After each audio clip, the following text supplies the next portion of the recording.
Welcome back to our channel. मेरा नाम है दिनेश।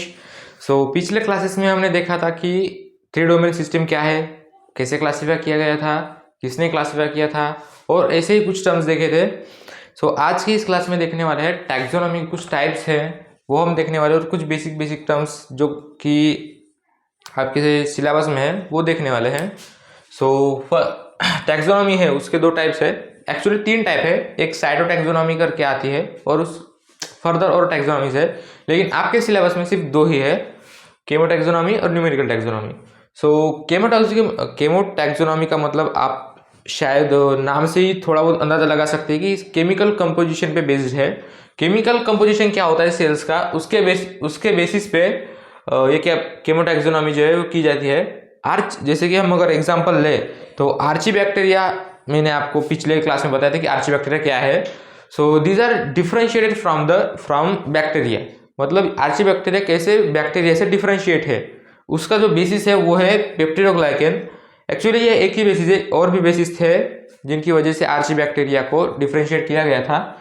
उनमें से ये एक है कि उनकी जो सेल वॉल है आर्चीबैक्टीरिया की, उनमें पेप्टिडोग्लाइकेन प्रेजेंट नहीं होता, लेकिन बैक्टीरिया जो है ट्रू बैक्टीरिया, उनकी जो सेल वॉल है वो पेप्टिडोग्लाइकेन की बनी होती है। यही एक बेसिस था कि जिनकी वजह से बैक्टीरिया और आर्चीबैक्टीरिया दोनों को डिफरेंशिएट किया गया था। लेकिन जो प्लांट्स हैं वो भी अगर हम एग्जांपल ले तो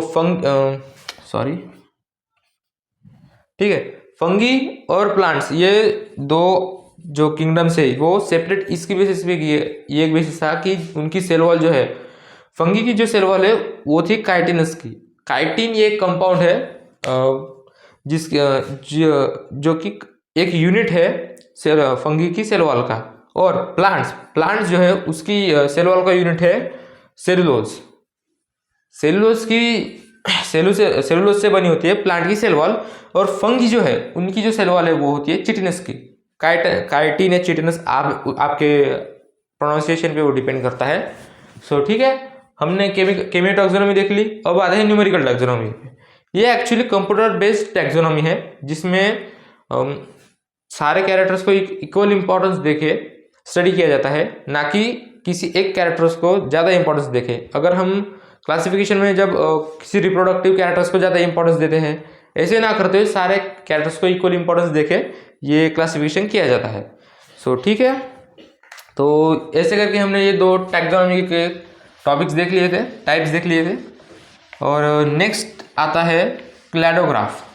मैंने पिछले लेक्चर में ये एक डायग्राम बनाई थी आर्चीबैक्टीरिया को और यूकैरियोटा और बैक्टीरिया, ये तीनों की एक कॉमन एंसेस्ट्री दिखाकर मैंने एक डायग्राम बनाई थी। आपके टेक्स्ट बुक में भी वो डायग्राम है, आप अगर चाहे तो देख सकते हैं।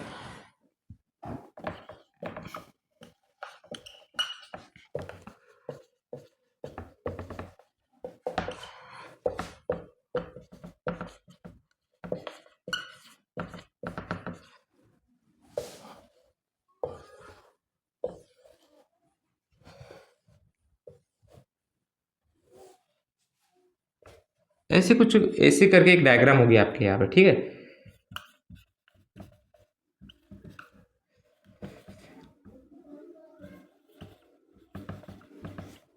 अब मुझे एक बात बताइए, ये जो हमने डायग्राम बनाया है, क्या इसके अंदर की इंफॉर्मेशन सही हो सकती है? किसी ने जांचा होगा कि खुद जाके पास्ट में कि हमारी जो एंसेस्ट्री है वो ऐसे ही बिलोंग करती है क्या? मतलब आर्चीबैक्टीरिया, बैक्टीरिया और यूकैरियोटा, इन तीनों की कॉमन एंसेस्ट्री जो है वो कॉमन ही है, मतलब किसी एक ही ऑर्गेनिज्म से हम सब आए हैं। ऐसा किसी ने जाकर देखा थोड़ी होगा, किसी ने हाइपोथेसिस लगाया होगा, मतलब ऐसा हुआ होगा। ये सारे के सारे ऑर्गेनिजम्स एक ही कैरेक्टर्स, एक ही स्ट्रक्चर शो कर दिखा रहे हैं कॉमन, तो इसका मतलब कहीं ना कहीं हम सब की एंसेस्ट्री जो थी वो कॉमन रही होगी। ऐसा हाइपोथेसिस बनाकर किसी एक डायग्रामेटिक फॉर्म में जब हम अरेंज करते हैं ना, तो उसको कहा जाता है क्लैडोग्राफ।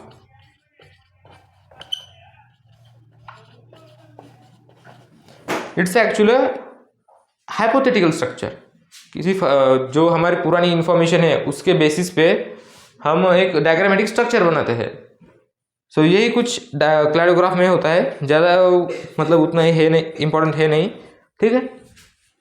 नेक्स्ट टॉपिक है फाइलोजेनी। मैंने अर्लियर क्लासेस में बताया था फाइलोजेनी क्या थी।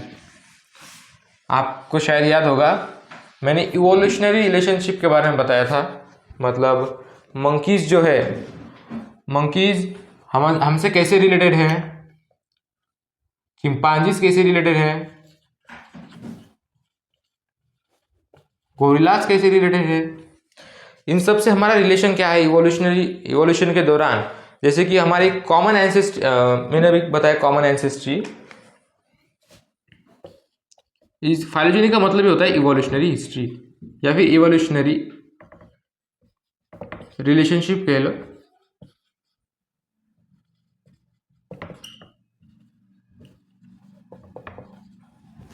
किन किन ऑर्गेनिज्म हमारे कैसे संबंध थे इवोल्यूशन के दौरान, कौन कहाँ से आया, ऐसा ही कुछ इसमें होता है।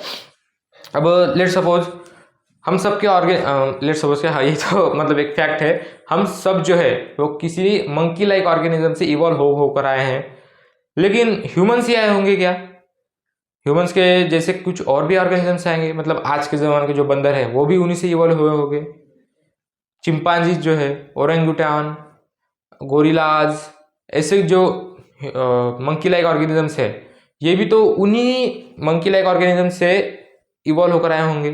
ठीक है, सो उनके साथ हमारे इवोल्यूशन के दौरान कैसे रिलेशन थे, कौन से ब्रांच होकर इवॉल्व हुए हैं, इसी सब का जो इसी चीज़ को कहते हैं इवोल्यूशनरी रिलेशनशिप, या फिर उन्हें एक फाइलोजेनी नाम के टर्म दी गई है।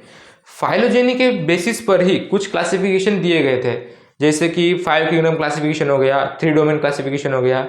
ये इवोल्यूशनरी हिस्ट्री को ध्यान में रखते हुए ही ये क्लासिफिकेशन दिए गए थे।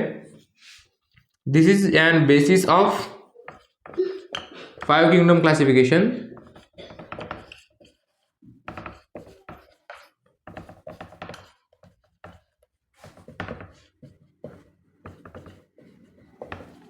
एंड 3 डोमेन सिस्टम का भी यही मतलब बेसिस था।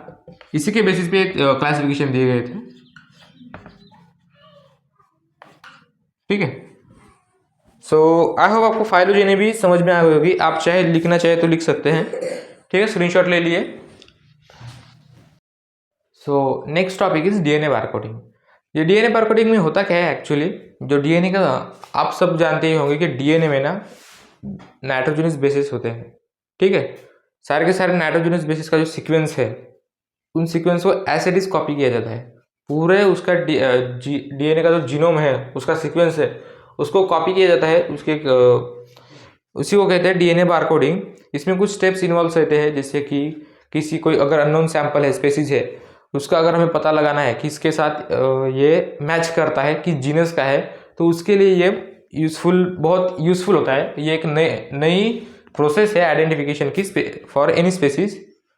किसी भी स्पेसीज की नई आइडेंटिफिकेशन के लिए इसकी मदद ली जाती है। सो इसके जो यूजेस है, ये it's actually help in ecological and evolutionary relationship. मैंने बताया था अभी किसके साथ क्या रिलेशन है, कौन सी स्पेसीज का है, कौन सी जीनस का है, ये पता लगाने के लिए यूज होता है। ठीक है, और इसके फर्दर यूज है identification of medicinal plants, identification of disease and vector, ऐसे ही कुछ टॉपिक्स है, आप पढ़ लेना, ज़्यादा इंपॉर्टेंट है नहीं। सो हम नेक्स्ट लेक्चर में देखेंगे टैक्सोनॉमिक कैटेगरीज क्या है, कौन कौन सी टैक्सोनॉमिक हायरार्कीज प्रेजेंट है, ये सब हम कल के लेक्चर में देखेंगे। ये ज़्यादा लेक्चर बड़ा नहीं होगा, मैं आज ही अपलोड कर दूंगा इसे। अगर आपके कुछ डाउट्स है तो प्लीज़ कमेंट सेक्शन में बताइए। Thank you for watching.